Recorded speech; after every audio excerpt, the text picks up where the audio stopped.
ఎందుకంటే మేము హిందూ ముస్లింలని మిగతా రిలీజియన్ అందరినీ సమానంగా చూస్తాము. మేము ఎన్నో గుడిలను మార్పడం జరిగింది, ఎన్నో దర్గాలను మారడం జరిగింది అని చెప్పి మాట్లాడారు. మరి ఈ దర్గాలను అంటే సవాలు పెట్టే ఏరియా అది.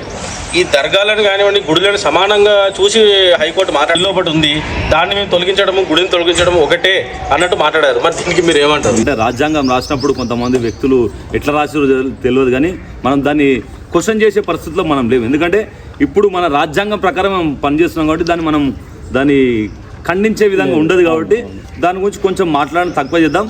నేను దర్గాల గురించి మాట్లాడతాను. ఎందుకంటే దర్గా అంటే ఏందండి?